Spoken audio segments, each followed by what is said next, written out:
I think it's magic. I think it was a combination of the right thing in the right place at the right time. Yeah, we were asked by Dove to do activation ideas.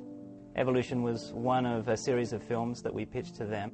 We knew that Evolution was a real winner, so we persuaded the client that whatever the new film was going to be, we would make Evolution within that budget, and then started to beg, borrow and steal from all our suppliers who graciously were very interested in it, so we were able to make it.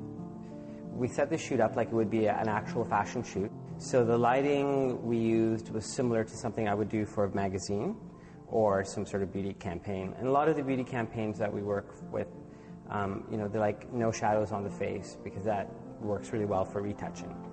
The reason we ended up going with Stephanie is even though she's a lovely young lady, we could sort of show or present to the viewer sort of the extreme changes that can and do happen in the beauty industry. So we were looking for someone who was maybe more representative of the norm and someone that we could sort of maybe exaggerate a little bit of what we do with the retouching. The main challenge for the offline part of the Dove spot was essentially taking 2.5 hours of footage and very speeding into roughly, I think it ended up about 20 to 23 seconds of the spot. The pacing of the spot was key as far as how long we could capture the viewer's imagination. For the beginning of the video, we really wanted to keep a human element involved with the model.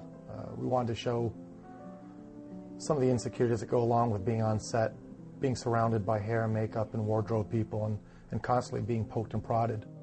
It's a compelling story. It's something that we see every day in advertising, every day in all aspects of life.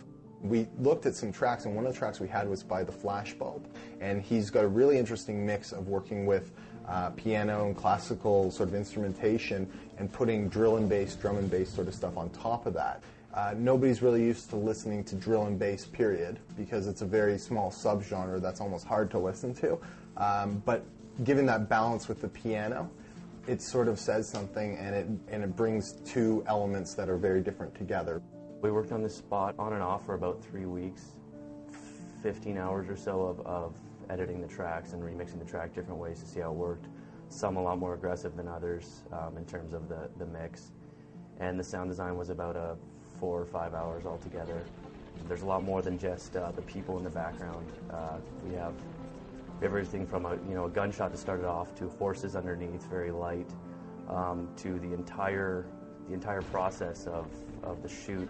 I think it was about 4 hours of audio recording was cut down to like 30 seconds, time compressed. We were supplied with, I think it was 118 digital stills by the digital retoucher. From those 118 stills, we selected about 55 that looked like it told the story. Pieced those together, and with our Photoshop geniuses in the back, we created the menus and the tools and made them move and tried to make it look real. The neck and the eye manipulation, that was where we spent most of our time. The hand dragging the marquee to select it. The stretching of the neck, key parts like that, makes people stand up and notice what's going on. So in post I wanted to get Soho to see how well they could stabilize the face. Fortunately, the guys in post were able to stabilize her, although when they did, all the background started moving because her face was still, so the guys had to cut her head out. Eventually, we went through with Tim, the art director, and frame by frame went through and picked the frames we liked, things we didn't, and then using the software, stabilize the image. Take a little bit of any camera wobble out or head movements as much as possible to allow you to focus on what we wanted you to see. It's a really great campaign. It's a great thing they're doing, and it'll really help as far as consumer awareness.